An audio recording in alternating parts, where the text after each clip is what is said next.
오늘 이야기가 무슨 얘기인가 하면요. 이제 남북으로 갈라졌던 남유다와 북이스라엘이 전쟁을 치르는 이야기입니다. 전쟁을 치르는데 남유다에서 그렇게 출전한 그 군대가 40만이었어요. 우리나라가 지금 60만이 조금 안 되죠. 군대가 40만 명이 전쟁을 위해서 나가 싸운다는 것은 많은 숫자가, 10,000만 모여도 여러분 많잖아요. 근데 40만 명이 북이스라엘과 전쟁을 하기 위해서 그렇게 군인들이 출정을 하죠. 이와 반면에 북이스라엘에선 군대가 얼마나 모이느냐면 80만 명이 군대가 그렇게 동원이 됐어요. 그래서 남유다와 북이스라엘이 합쳐서 전쟁을 치르는 그 숫자가 120만이에요. 120만. 여러분 120만이라고 하면 뭐 숫자 개념은 우리가 이해할 수 있을 수도 있고 없을 수도 있지만은 120만 명이 모여서 싸운다고 하면 생각해봐요. 뭐 엄청난 거죠. 대단한 겁니다. 이 120만 명이 싸웠는데 그 중에 50만 명이 죽었어. 대단한 거 아니야? 120만, 이렇게 40만, 80만 해서 120만 명이 그 전쟁을 치렀는데 50만 명이 죽은 거예요.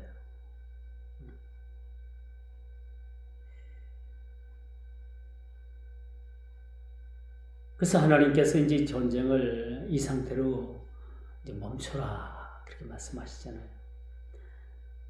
여러분 지금도 우리나라는요 휴전선 155마일을 두고서 남북한이 첨예하게 지금 대립을 합니다. 북한 군대가 정규군이 120만이 넘는다고 하잖아요. 우리나라가 60만. 대단한 숫자 아니에요. 이런 군대가 지금 첨예하게 대립을 하고 있는 것도 사실입니다. 뭐 멀리 볼 것도 없어요. 우리나라만 봐도 지금 첨예한 대립을 하고 있다.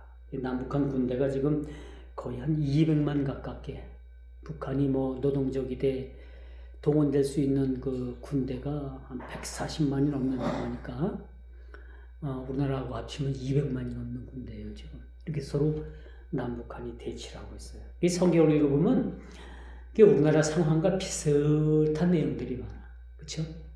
이스라엘이 나라가 둘로 나눠지잖아요. 우리나라도 지금 유일하게 지구상에서 가장 남북한이 분단된 나라가 유일하게 남한과 북한입니다. 지금 군대가 서로 대치를 하고 있는 거예요.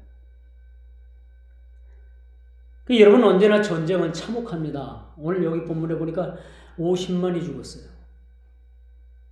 여러분 전쟁이 나면 죽습니다. 누가 가장 많이 죽을까요? 군인? 아니요. 군인들은 최소한 자기를 방어할 수 있는 총기를 가지고 있어. 그렇다면 자기 방어가 안 되는 누가 많이 죽어요? 나라 백성들이 많이 죽는 거예요. 군인들이 절대 많이 안 죽어요. 일반 백성들이 많이 죽는다라고 볼 수가 있습니다.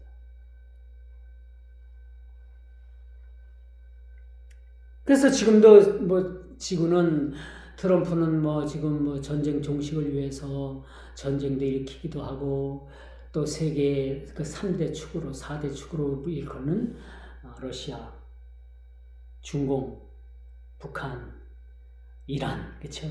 여기에다가 마두로도 잡아갔잖아요. 베네수엘라에. 그래 지금 멕시코의 그 마약에 연루된 그런 국회의원도 잡아가고. 왜 이런 일들이 비일비재한가? 뭐라고 생각을 합니까? 세상은 악과 선의 끊임없는 싸움일 수밖에 없는 거예요. 이 악당들만 세상에 없으면, 이 지구에 없으면 평화가 좀 이루어질 것 같은데 평화를 깨는 집단들이 있잖아요. 그렇죠? 러시아, 중공, 북한 이란. 이렇게 4대 축이라고 보면 돼요. 이란이 지금 전쟁을 통해 가지고 거의 뭐 나라가 초토화가 됐잖아요. 왜 그럴까요? 왜 백성들만 불쌍한 거예요? 왜 이란이라는 나라는 이렇게 전쟁을 통해 가지고 많은 인명피해를 입고 있을까? 그 지도자들이 잘못한 거예요. 1970년도만 해도요, 이란이라는 나라는요, 그 여성들이 대학가에서 캠퍼스에서 기타 치고 짧은 치마 입고 카페에 가서 커피 마시고 그렇게 자유로운 나라였었어요. 히잡도 안 쓰고. 근데 70년 이후에 그 팔레비 왕조가 망하는 바람에 그 나라가 자유민주주의 국가에서 이슬람 국가로다가 이슬람 종교로 모든 체제가 바뀐 거예요. 그러면서 이슬람은 여성을 억압합니다. 이슬람은요, 여성을 하나의 재산적 가치로 봐. 재산. 종으로 보는 거예요, 여성은. 그러니까 이슬람은 남성이 얼마든지 힘만 있으면 여자를 뭐 10명이든 20명이든 거느릴 수가 있어. 그리고 여성에 대한 인권이 없습니다. 이란은. 그래서 그 집안에 그 딸들이 연애를 했다. 그러면 이건 집안의 수치라고 해서 그 집안의 오빠나 삼촌이나 되는 사람이 그 딸을 칼로 치서 죽이든지 죽여요. 이걸 명예살인이라. 명예살인. 그렇게 명예살인이 허용되는 나라가 이란입니다. 이슬람교도 중에서. 시아파 그 극단주의. 그래서 지금 전쟁을 치를 수밖에 없는 거예요.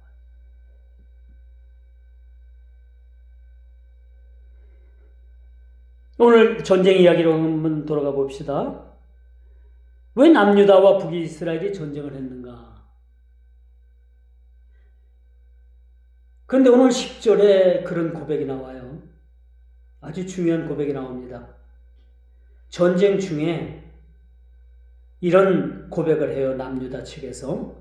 우리에게는 여호와께서 우리 하나님이 되시나니.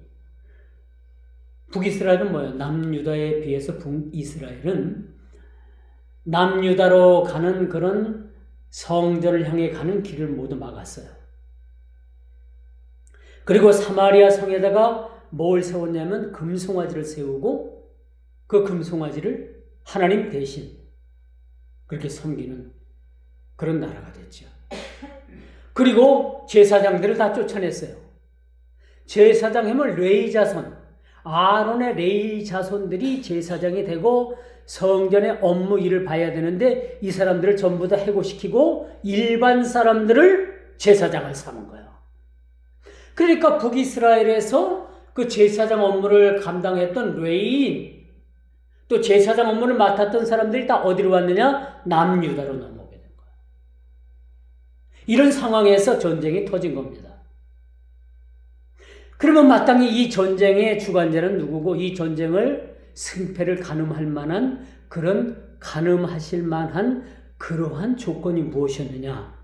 바로 10절이 바로 그런 얘기예요. 우리에게는 여호와께서 우리 하나님이 되시고 우리가 그를 배반하지 아니하였고 여호와를 섬기는 제사장들이 우리에게 있으니 아론의 자손이요 또 레위 사람들이 수종들더라. 이 남유다는요 성전에서 정상적인 제사가 진행이 됐고 북이스라엘은 남유다의 여호와 하나님이 계신 성전이 아니라 금송아지를 만들어 가지고 그것을 섬겼다. 그리고 그곳에 거주하던 레위인들을 모두 다 내쫓았어요. 해고시켰어요. 그러자 이 사람들이 다 어디로 내려왔느냐? 남유다로 내려왔다는 얘기예요. 그렇다면 지금 전쟁이 벌어졌는데 이 전쟁의 승패가 누구에게 달렸다고 봐요? 여호와 하나님께 달린 거예요. 그리고 이 전쟁에서 능히 승리하게 해주시는 그러한 나라를 하나님께서 이미 정해 놓으셨다는 사실을 보게 되는 거죠. 전쟁이 다 시작됐습니다. 이게 시작됐지만은 우리는 몰라요, 끝을. 그러나 하나님께서 이미 그 전쟁의 승패를 이미 정해 놓으신 거죠. 오늘 본문도 마찬가지예요. 10절이 아주 중요한 얘기를 하고 있어요. 우리에게는 우리 하나님이 계시고 우리 성전을 업무를 관할할 레인이 있고 레이 출신 제사장이 있고 이런 조건을 이야기해 주고 있는 거예요. 그렇다면 그 반면에 북이스라엘은 어때요?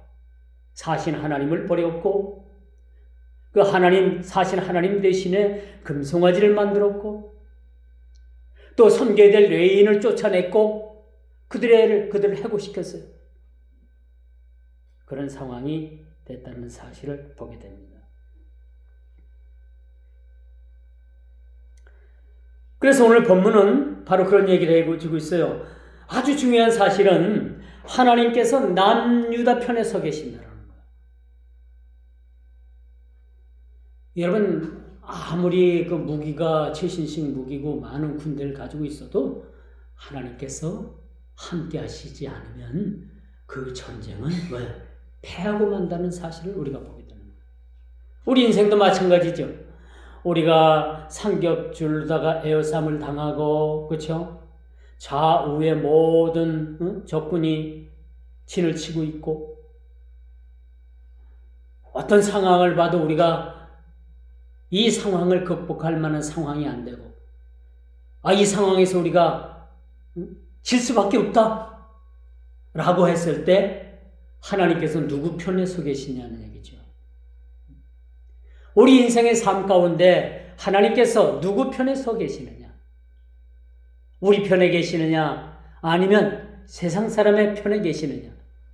어느 편에 서 계시는 것 같아요? 전쟁은 하나님께 속한 것이니 그 승패의 결정은 하나님께서 하십니다. 우리가 비록 교회 다니는 사람들이 지금은 몰라도 예전에 시골 교회 같은 경우에는요 아주 동네에서 그냥 하찮은 사람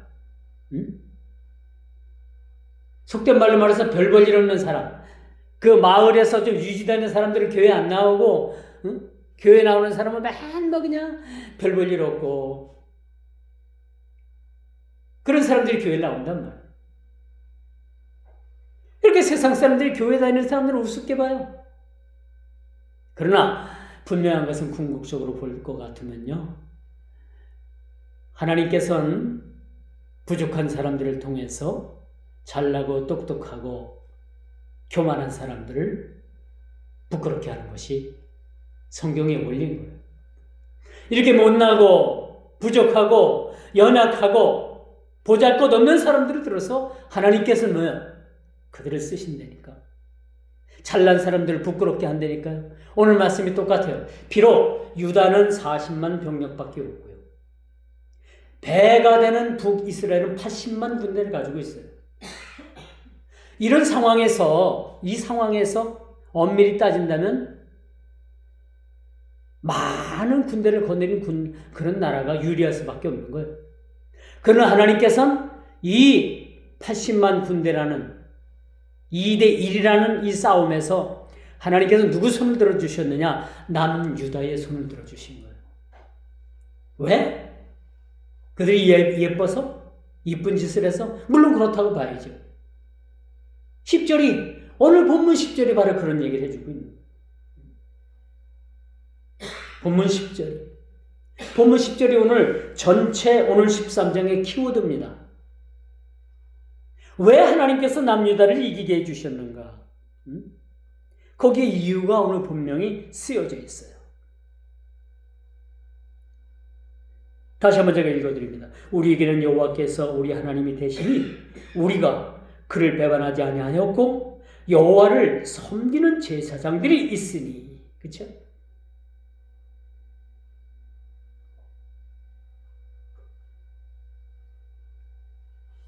여러분 유다는 자신들에게서 올바른 제사장이 있었다. 이게 중요한 겁니다. 구약에서는 레위 자손을 통해서 제사장 삼으신 거죠. 그런데 북이스라엘이 실수가 뭐예요? 레위 제사장들을 전부 다 해고했어요. 그리고 일반 레위 사람이 아닌 다른 사람들을 써서 제사장을 삼은 거예요. 이게 잘못 꼬여진 단추라고 볼 수가 있습니다.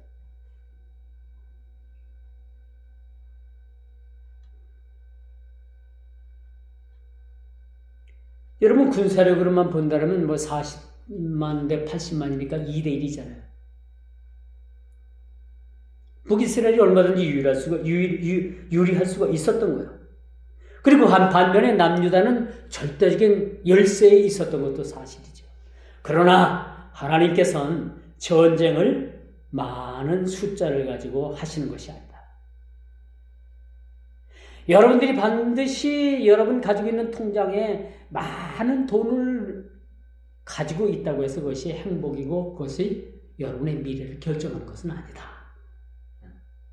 그렇죠? 그렇지 않겠습니까? 여러분 장래일도 여러분 노후도 다 하나님께서 책임져 주셔야지만이 가능한 거예요. 아무리 여러분들이 인간적인 조건을 갖추고 있고 많은 걸 갖추고 있다 하더라도 하나님께서 오늘 밤 내 영혼을 부를 텐데 너 어찌 할래? 너의 영혼을 오늘 밤 부를 건데 너 어찌 할래? 어떻게 하겠습니까, 여러분? 가야지 어떻게 합니까? 뭐 별 수 있겠어요? 안 간다고 버틴다? 그 말도 안 되는 거죠. 이런 상황에 놓여 있다는 겁니다. 그리고 여러분 2대1이라는 이 숫자는 여러분 이게 뭐냐면 결과는 의외였어요. 남유다의 승리로 그렇게 돌아가게 된다는 사실을 우리가 보게 되죠. 적은 숫자가 큰 숫자의 그 군대를 물리치고 결국은 승리하게 된다는 사실을 우리가 보게 돼요.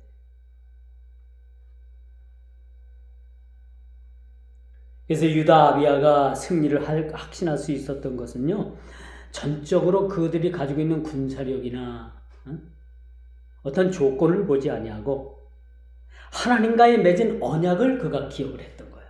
이걸 소금 언약이라고도 본문에 이렇게 나옵니다만은 하나님께서 이 소금 언약을 통해서 남유다를 하나님께서 지켜주시기로 여러분 언약을 맺으셨다는 걸 보게 돼요. 그래서 이걸 또 소금 언약이다라고도 얘기를 하죠.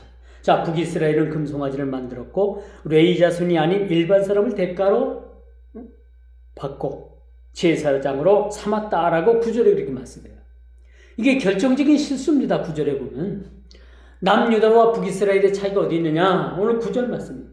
너희가 아론 자손인 여호와께 제사장들과 레위 사람들을 쫓아냈고 이방 백성들을 풍속을 따라 제사장을 삼지 아니하였느냐? 누구를 막론하고 어린 금스송아지 1마리와 순양 7마리를 끌고 와서 장립을 받고자 하는 자마다 허무한 신들의 제사장이 될 수 있도다. 그렇게 말해주고 있어요. 이게 북이스라엘의 실수가 뭐였는가?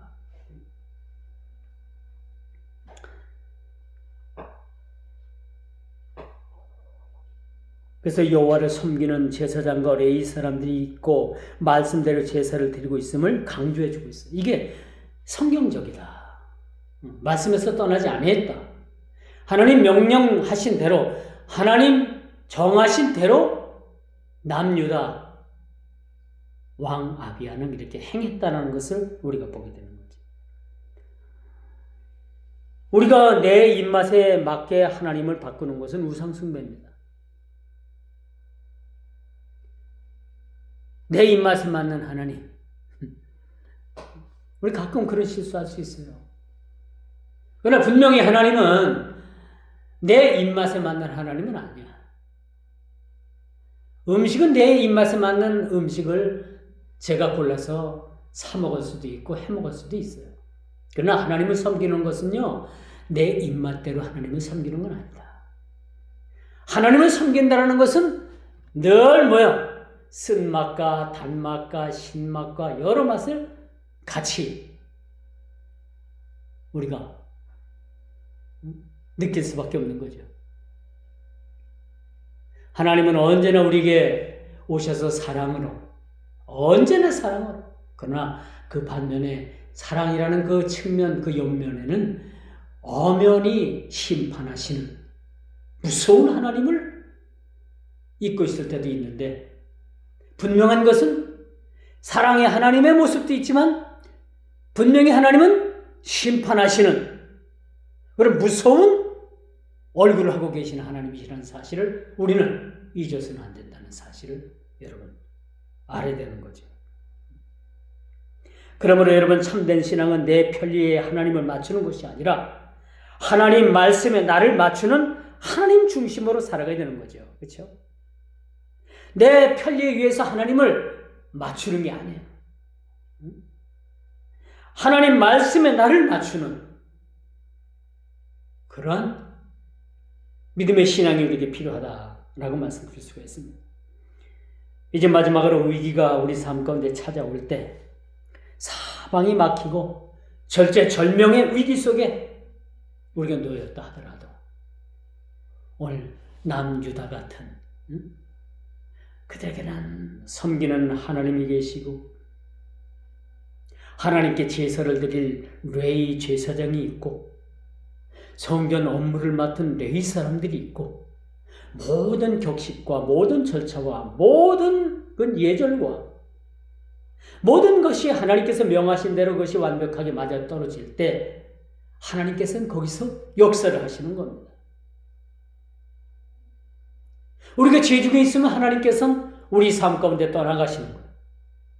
우리 삶에 죄가 가득하다면 하나님께서는 거기에 함께 하시지 않는다는 거죠.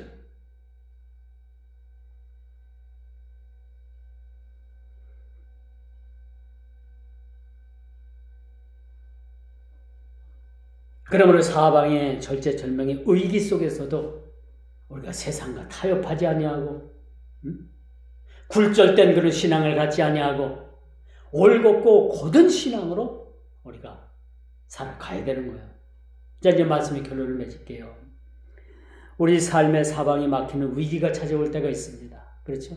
그럴 때 여러분 누구를 의지해요? 세상 권력을 의지합니까? 여러분 경험을 의지해요? 뭘 의지합니까?